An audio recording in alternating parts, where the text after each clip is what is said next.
I'm here today with Dr. Lucy Ryan, which is an absolute treat. She has a well-earned reputation as a wise, vibrant leadership coach and a voice that leaders take seriously. With a master's in positive psychology and a PhD in leadership, she's developed over 10,000 global leaders, blending psychology with practical, accessible guidance. And in her book, Lunchtime Learning for Leaders, Lucy draws on her extensive 20-year experience of training and coaching leaders to provide them with clear guidance, illuminating models, and self-reflection to help them navigate the pressured modern world of leadership. Welcome to the show, Lucy. Thank you so much. I've been excited. Oh, it's so good to have you here. Well, let's start off with the whole leadership thing because, pressured modern world of leadership. You're not wrong, are you? It has. It's never easy on top, but my goodness, has it got harder over the last couple of years? It definitely has. I mean, you can just see the whole pressure cooker is rising and rising. And I think just at the time when people thought, well, I don't have to commute anymore, when the pandemic started, I don't have to commute. I've bought 2 hours back in the day. What you then saw, there was some scientific studies that came out quite soon that leaders were working an extra 2 to 3 hours a day, and that hasn't ceased. Well, in a sense, they had more than 2 or 3 hours extra work to do, didn't they? Because suddenly they weren't just doing the operational lead. I mean, it was never just the operational leading, but they're basically transforming an organisation on the fly. So it has been extraordinary. And I think it was more than that as well. Not only were they transforming everything, and you had, change patterns that had been in the plans for, 2050 accelerated in a month, but also they were managing people's deep personal resilience. And they were having very different conversations and personal conversations and keeping a team going when they were also managing their own families as well. Masses. So how do you write into that? How do you... I'm going to write a book for leaders because they've got so much time in their day for reading books right now. What was your thought process because clearly there's stuff they need to hear, but they've hardly got any bandwidth. No, and I think that's really important. What happened is that just as the pandemic started and our training business just collapsed overnight, and it then restored virtually, but there was a good 3 months where the world went quiet for us. But clients were ringing me saying, well, what do we do? Help me. How do I get my own resilience better? How do I manage my team remotely? How do I get the team's resilience okay? What do I do? So I started to write short burst articles. Because the other request was, please make it easy, practical. Please make it really accessible, Lucy. Please get rid of any academic jargon. Just give us something we can grab hold of. Give me 5 easy tips today. Make it short. Make it short. It was all that. So I started to write this.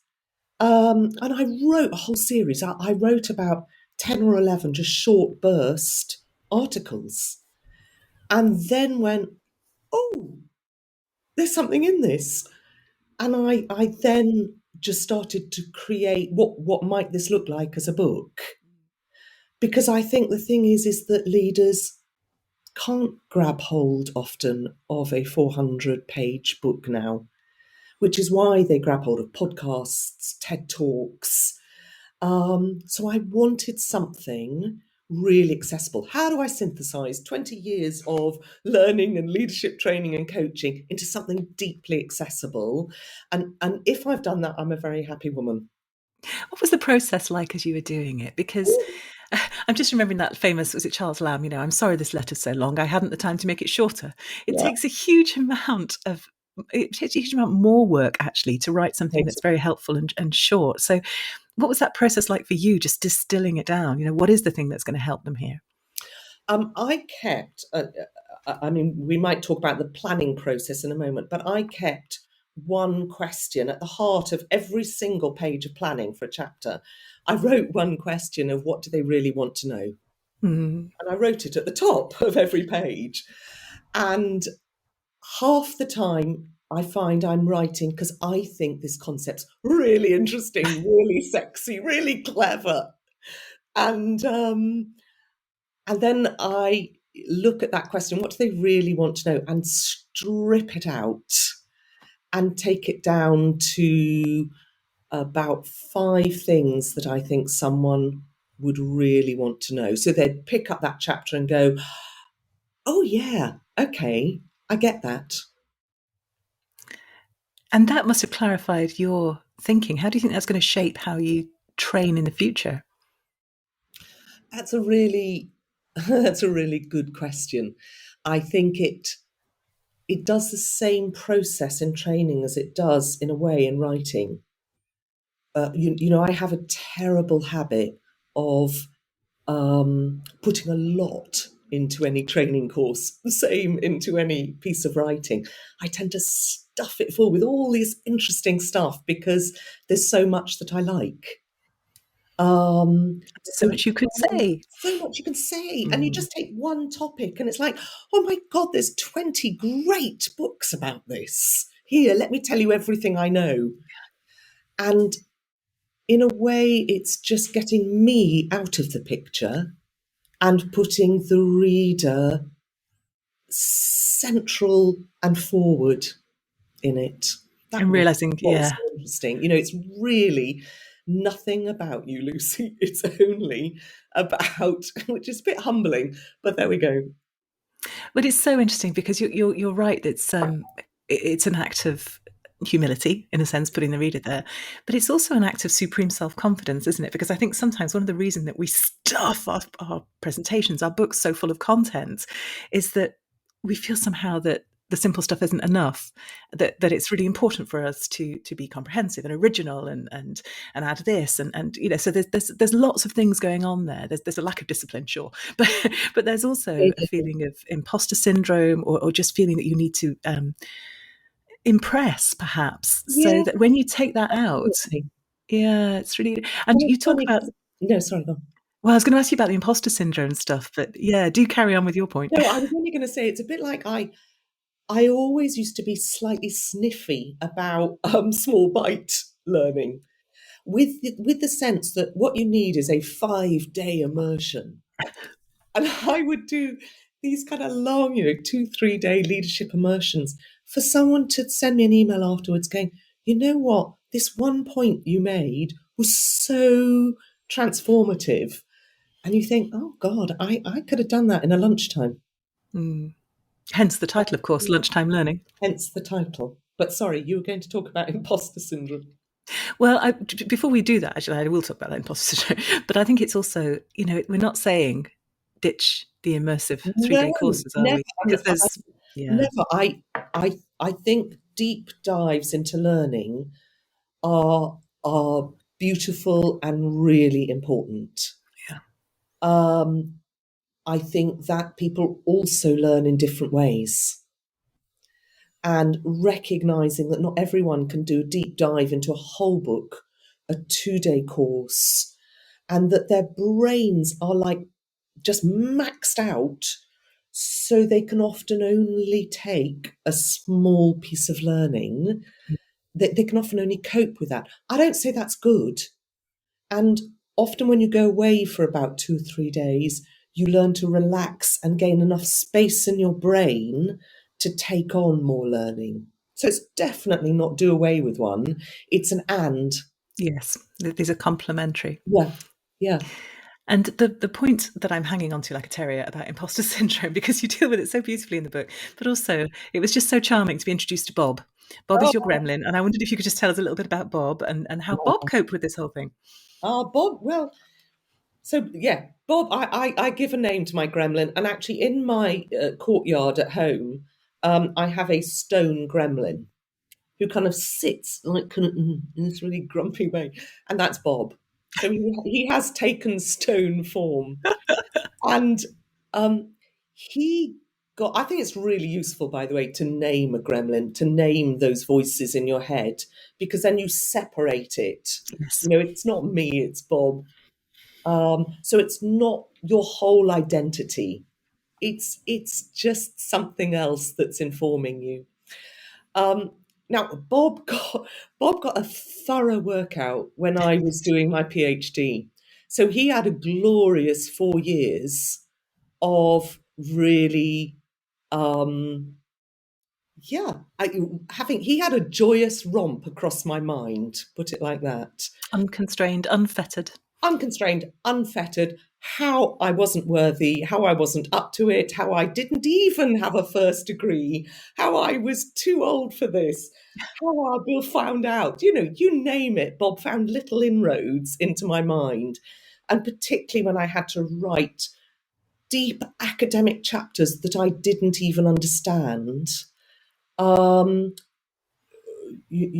Bob found a way to corrupt it. So I felt that by the time I came to write this book, I'd found ways to control the gremlin much better. I'd found ways to thank Bob, calm him down. I literally, all right, Bob, I've got this. Thanks very much. It's a bit spooky how much I speak to him. And I I learned to laugh. Every time he kind of talks, it's like, you again. Go have some breakfast, Bob, and leave me alone. I'm okay here. Um, and I think experience of writing, the more you do, it's obvious, isn't it? But the more you do, the better you get.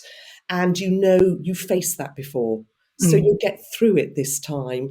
And okay, so you've done 5 drafts and they're all rubbish. Dump it, start again. You've done that before. So I think in terms of writing, Bob's got quieter. But each time I do something new, like publicising myself, he flares up again. Mm. But I'm better with it. I'm better at managing it. I think that separating out is such a Yeah, great tip because it just, as you say, it gives you the space. It makes you realise that you are not Bob, and that there's other bits that are actually quite looking forward to this and quite enjoying it. And yeah, absolutely. yeah, And really neither, interesting. by the way, is this about women. I always think imposter syndrome is often labelled as a women's thing. Mm. Everyone has it. We've all got those voices that go, "Are you sure? Can you do this? Are you worthy? Should you? Does anyone want to hear your voice?" And particularly when you actually commit something to writing, and then it's out there for people to read. Whew. And one of the things that you did, I mean, kind of inadvertently, because you didn't quite plan it this way, but it worked beautifully, was that you, as you say, you put the stuff out as articles. You were writing on LinkedIn, weren't Mm, you? And yes. then you put them into a book. So there's did you find, I'm putting words into your mouth now, but did you find that helpful? That kind of sense that I'm just writing this as an article and then it's already there. And when you come to write the book, it's a different process. Yeah, I think it was thinking of it like that Mm. really helped. Of this is just I say just a 3,000 word article. That used to freak me out when people would go just 3,000 words. But once I'd done a 100,000 word PhD, it was like, yeah, just 3,000 words. That's okay, I can do that. But if I thought about it just as an article, I'm just popping this onto LinkedIn. I'm doing a blog, and all I'm doing is 100 blogs. Then that breaking it down into Yeah. small chunks was unbelievably helpful. And how did that work in terms of planning the whole? Because the danger with that, of course, is you end up with kind of unrelated pieces, which many people would just pull into a book and publish. But I know you don't approach it like that. So tell me how you kind of navigated between article scale and book scale. Two things really. Well, your course started it, The proposal challenge. the proposal challenge, because what it taught me was to write a really good template. Mm. And once I'd done the whole, so I'd done a series of articles, then I sat back and looked at, well, what might be a flow? What might be a whole shape of this? Yeah, to the table of contents. Yeah. And once I'd done that and dug into that, it was there. The template was there. So I'd done the articles, but then I put those all aside because most of them were related to virtual working. Um, and then I looked for the whole. Oh, that's interesting. Tell me a bit more about that. Well, it was it was about finding. I'm a great person for finding flow in writing. I'm not very good at just shoving something down in writing. I have to know where one idea will link to the next, which will link to the next. And I can see I'm drawing. I'm just I noticed I'm know. drawing this as a circle. Do you know, And I'm going to say, if you are listening to this podcast, do go over to YouTube and watch it, because Lucy is talking half with her mouth, but half with her hands. It's oh, beautiful to watch. I only noticed it. So I literally plan both the whole book and every chapter as a story. And I've got every mind map here of every chapter. So it starts with a beginning, a middle, and an end. And each thought has a link to the next, to the next, to the next. And then I go, well, how will I support that? What metaphor or what case study or what science will support it? And I follow the circle round. So the book had the whole. I had on a piece of flip chart paper the whole, which is what will the 16 chapters look like, and then each one had its own circle. Beautiful. I kind of want to see that plan now, but just No, I wish I had that original. I wish I had that original circle. I really do. But look, I found one here, but all it is a mess. yeah, but it makes complete sense to you, doesn't it? I love that you It still have makes that. sense to me. So Yeah, every single chapter had its own circle. yeah. And if there's not a flow, if there's not a link and a flow, it went out. It's like that's you again, Lucy. That's you being thinking you're smart.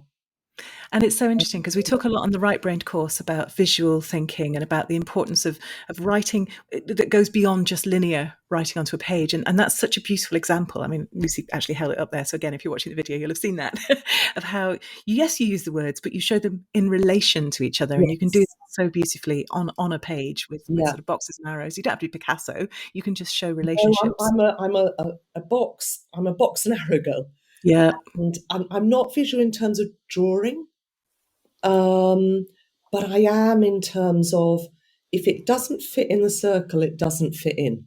Yeah.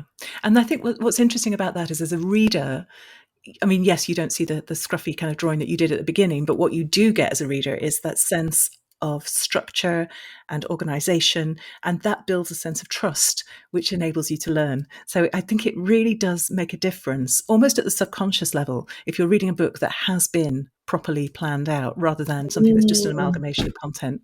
That's really interesting. yeah, yeah. Talk about writing and what it does for you, Lucy, because we've been very much reader focused, which is absolutely right. But for you as a coach, as a leader yourself, what part does writing play in that? I've been fascinated by how you've referenced the normalization of writing and becoming visible. Once you've written your PhD thesis, it puts everything else into perspective. But just today, not as an academic, but as a professional, what's its role in your life? Um, I Positive psychology informs everything I do. I did my master's in it 12, 13 years ago, and I am always proposing working with your strengths. And love of learning is my number one strength. Curiosity is my number two. Creativity is my number three. So I I don't know a way to put this, but it fulfills me at the deepest possible level. That if I'm not learning, I'm not functioning well. And I came to writing really late. I was I was told I couldn't write, and I was not educated in my. I didn't really leave with any A levels or very low. I had no first degree, so I came to learning at kind of 40 plus, with an idea that I couldn't write, but I still loved learning. Mm. So it's been a total joy. It's like, wow, you can do that too. You can learn in another way. Um, I find journaling and free writing very hard. I've tried it. I've done courses. I've done Your Right Brained. Um, And I still find that tricky because I judge it, I judge myself. Mm. But I find writing to a purpose, if you like, gets more and more joyous. So I- it fulfills me at a deep, really deep level. It's wonderful, and I can just see how Bob would have absolutely had a field day when Oh you my God, came. it But still does, but curiosity-driven writing is a great antidote to fear, isn't it? Because you're yes. just finding out, you're just learning, yeah. And I love the way that you know yourself, and you used that strength to enable you to get to something that you wanted to achieve. Yeah, I mean, after I did my masters, I promised my husband because I had the two kids at home, full time business, doing the masters. I promised him I wouldn't do any more learning. He just laughed and went, "Oh, yeah, right." And He knows you better than you know yourself. yeah, I promised you that's it. No more great big writing project. And he laughs again and goes, mm-hmm. Yeah. And Got a I think contract to write a book, darling. I think we both accept now there will always be some big writing project because I've learned that that's me. And big writing projects are such great containers for great learning projects, aren't they? Yeah, but what I've also learned is it doesn't have to be big. It can just Mm, be a series of small writing projects, and maybe or maybe not, they become something else. yeah. I think we put so much pressure on ourselves with a book. It's going to be beautiful and huge. And I'm going to go away to a Greek island for a month and write it. And I've never yet done it. But, time will tell. Yeah, one day we'll be in that One beach day. hut writing the great British novel of the 21st century. It's never going to happen, is it? No. I'm going to ask you, Lucy, the question I always ask people on the show: if somebody's listening and Mm. they're inspired by your approach and what you've been doing, what would be your one best tip for them starting out as a writer, as a business writer? Um, my first, I'm going to be cheeky and give you two, obviously. My I'm first not going to complain. would be break down the elephant. Yeah, Instead of thinking, oh my God, I've got a whole book to write, um, break it right down into really small, bite-sized chunks. elephant appetizers. Exactly. Just literally break the whole thing down so that it's like, oh, I could do that. I Mm, could write 100 words on that. Cool. Write 100 words on that, and then maybe write another 100 words. So take the great big stuff out of this and make it tiny. mm, My second tip, I know you want one, is to find a friend. So I yeah. had at least three and always have a writing buddy. And so we will go on Monday, let's write for 2 hours. Nothing else, turn everything else off and just write for 2 hours, anything. And a writing buddy is invaluable. Fantastic. Really, really good tips. Thank you. And do you have I mean, obviously, everybody should read Lunchtime Learning for Leaders, understood, Obviously. but obviously, and they genuinely should. But is there a book that you would recommend for people listening? What book's been really has really stood out for you? There's an author that always stands out that I recommend. I always think that female leadership authors come far too down the line. When people talk about leadership authors, they usually talk about male authors. And there are some fabulous female leadership authors. So my favourite is Herminia Ibarra, Mm, and her book, Act Like a Leader, Think Like a Leader, I gift to most of my coaching clients because I think it's smart, useful, accessible. I can't think of any leader who wouldn't get something from it. yeah, She also wrote another really interesting book called Working Identity for any person who is looking to shift career, particularly mid career, who's looking to shift. She wrote Working Identity.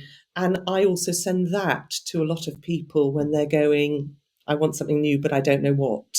I don't know that one. That's Oh, I interesting. love working. I also love the structure of it as well. Yeah, So she is my my go-to recommendation. yeah. She is just. I heard her speak once. She's absolutely Mm, phenomenal. Yeah, yeah, amazing woman. yeah, she's Brilliant. terrific. Thank you. What a great recommendation. And Lucy, if people want to find out more about you, more about the work that you do, and of course, more about the book as well, where should they go? I've got two websites, which is my corporate one is mindspring.uk.com, and my personal one, books, coaching, is lucyryan.co.uk. And you can find me on Instagram and LinkedIn. Brilliant. And I will put those links obviously up on the show notes at extraordinarybusinessbooks.com, where you'll also find the transcript of this conversation, which would be a good one to read back over. I put it to you. Thank you so much, Lucy. It's just great to talk to you today. And what a It's been thoughtful discussion such on a writing. pleasure. It's been great. Thank you. Thank you so much.